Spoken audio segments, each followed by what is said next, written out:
Okay, we've cut our fingernails. I'm going to go through some definitions, and in doing so I'm going to use a pick, and we will be using a pick.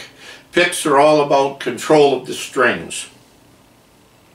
So one of the things that we won't be learning is finger picking.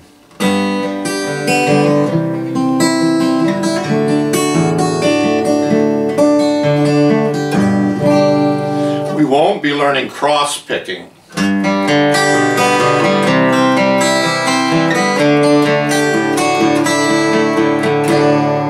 But we will be learning strumming.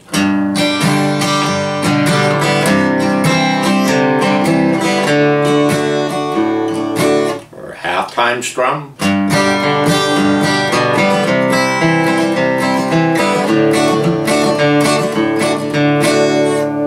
Picks will be picking out your bass note, or used for licks or runs, another name.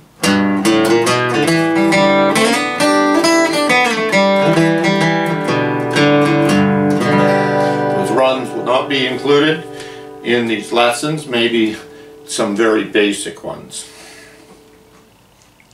So here are your 6 strings.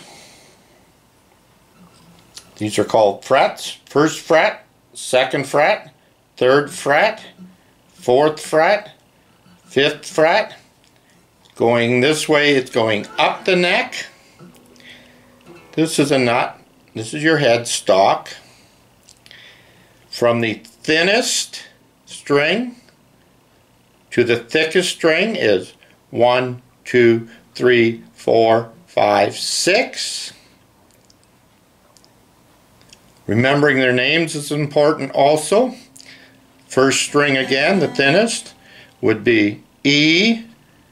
Second string, B, G, D, A, E.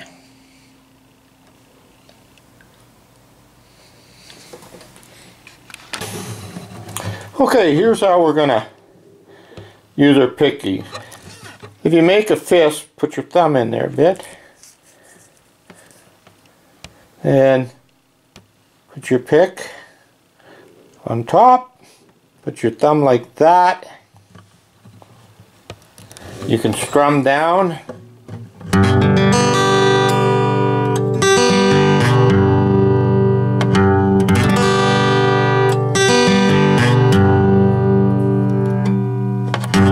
I use my pinky to help with my gauge. We'll do more of that later.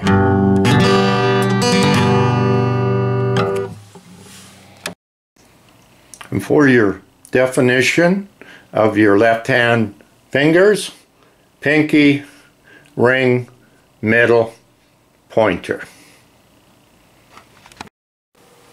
Okay, this is going to assume that your guitar is relatively in tune already. Starting with the thickest string, the E string, we can tell that we're low, or flat is another terminology for that. We have to tune it up, and we want to bring the red right to, there you go, the center.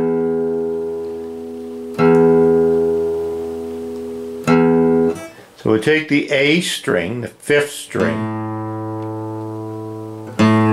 and it's a little low or flat. So let's bring that up right to that perfect center.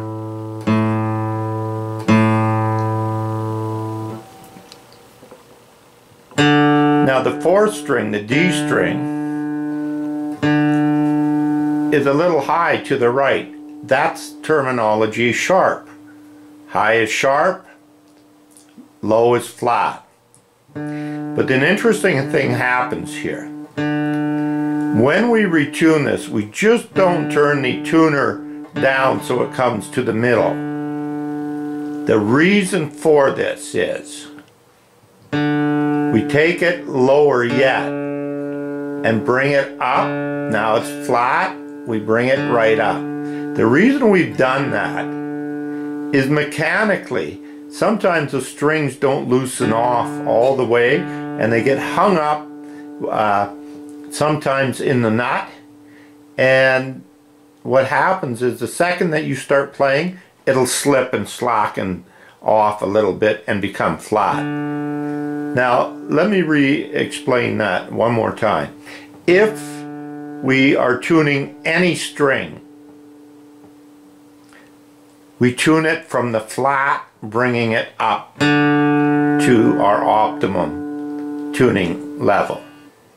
You really don't need to know all the science to that, only that we need to take it flat, bring it up. So we do this on all 6 strings. There's my G. Now the second string, the B, little flat, let's bring it up. There we go. And the first string, which is E, looks a little flat. So we bring it up again. A good tuned guitar, you should hear one note rather than 6 individual strings. Okay, let's quickly reiterate some of the topics that we've gone over, because there's been a bit. We know that we're not going to learn our cross picking or finger picking. We're more into the strumming part of that. We know to use a pick to curl our fingers and hold the pick that way. We might even want to use a pinky to help us control with our depth. While we're on that subject, you could even use the bridge to pivot from. There'll be a lot. We'll expand more and more as we go on that. We know that our strings are E, B, G, D, A, E, 1, 2, 3, 4, 5, 6. The thickest string being the 6th. We've seen how we can use a tuner. We know that our fingers are pinky, ring, middle, and pointer, and that going up the neck is that way, and our frets here are 1, 2, 3, 4, 5, etc. all the way up. So next I'm going to show you how we finger the chords G, C, and D. Okay, here we go with our first chord, the G chord. Well, we know that this is our ring finger, and we know that our frets are 1, 2, 3. So I'm going to say first string, ring finger, 3rd fret. And we know to put it there. Then I know that we want the 5th string, 2nd fret with our pointer finger. And on the 6th string, the thickest string, we know to put our middle finger on the 3rd fret. And that is a G chord. So we'd strum all 6 strings down and up. Now several things are going to happen the first time that you do this. You're going to get a lot of thugs and bugs in. It's going to just feel so unnatural to you. But we're going to overcome this together. So I'm going to throw several things at you right now. The optimum place to set your fingers is just behind the fret. And what this does is this eliminates some of the buzzes. So we know that this is our fingering, once again for G. Still getting buzzes, well, you can count on it. It's going to happen quite a lot. But I'm going to give you some hints now. If you hold your guitar right perpendicular, right at a 90-degree angle, your fingers will hit it at 90. But when your guitar is kind of leaning like this and you're laying back on the couch, your fingers naturally bend over, and now they're touching the other strings, giving you that. But when you bring the guitar back up into a 90, they hit your neck dead on. That helps a bit. Sometimes you need a little more pressure. They may just hurt, and it might be too hard. More on building up calluses in a bit. One of the things that will happen here is this part of your fingers will learn to touch each other, and it'll be muscle memory.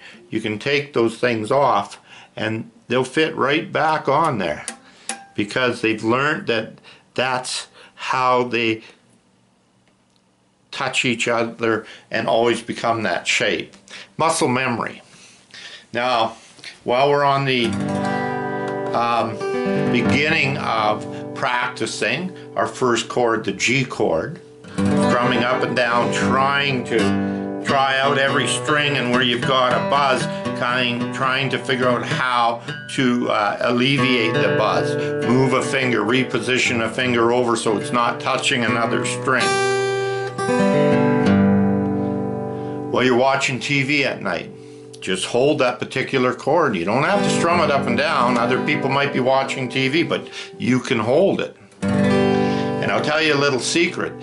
During an hour of TV, there's about 15 minutes that are commercials. So that's a heck of a lot of practice. Watch 3-4 hours of TV in a day, you've got a whole hour of practice right there.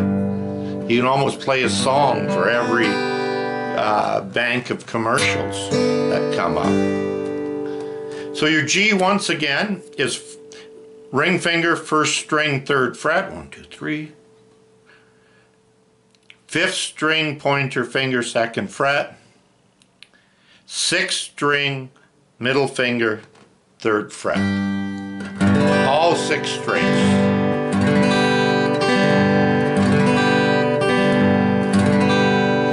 We're going to move along very quickly now and teach you C and D. So your C chord is pointer finger, 2nd string, 1st fret. Middle finger, 4th string, 2nd fret. And 5th string with your ring finger on the 3rd fret. So the 5th string, 3rd fret will be your ring finger, those 3 fingers. So you hit about 5 strings from the 5th string down. Go down, up, down, up. We're not going to teach you any strum patterns yet. This is to get your fingers used to their positions. Muscle memory. We're just going to hold them.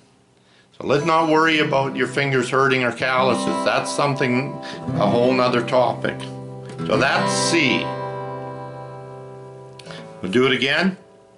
We've got your 2nd string, 1st fret, 4th string, 2nd fret, 5th string, 3rd fret. 5 strings from the 5th down and up. Down, up. When you're getting your buzzes, check. Is your finger behind the fret there, just behind it? Are you pushing enough? Is it touching another string? Check that. And also, expect it. You're just learning this instrument. You're going to have this for weeks, but you're going to learn how to fix it on the fly. Next, we're going to the D chord. The D chord is middle finger, 1st string, 2nd fret. Then we're going to go to the 3rd string with your pointer finger on the 2nd fret. And then on the 2nd string, we're going to put your ring finger on the 3rd fret. And we're going to hit about 4 strings from the 4th string down and up. Now this finger here is probably going to touch one or the other. Don't worry about that again. Try to fix it. Just hold that, learn the finger. Learn how these work off of each other and support each other. The muscle memory. And that's how we'll end up closing out this lesson. It will be with our G chord. All 6 strings, up, down. Just practice that up, down. And with the C chord, up, all those 5 strings, up, down, up, down. And with the D chord, those 4 strings, up, down. Do not get frustrated about not having a clean sounding chord. It will come to you in time. It's all about practice, and When you're sitting there watching TV, hold your guitar. When you're sitting there looking at the view out the window, hold your guitar. It's practice those chords, hold those chords. And when you do have these chords, those 3 chords will get you hundreds of songs, thousands of songs. So just hang in there and we'll really get going in lesson 3.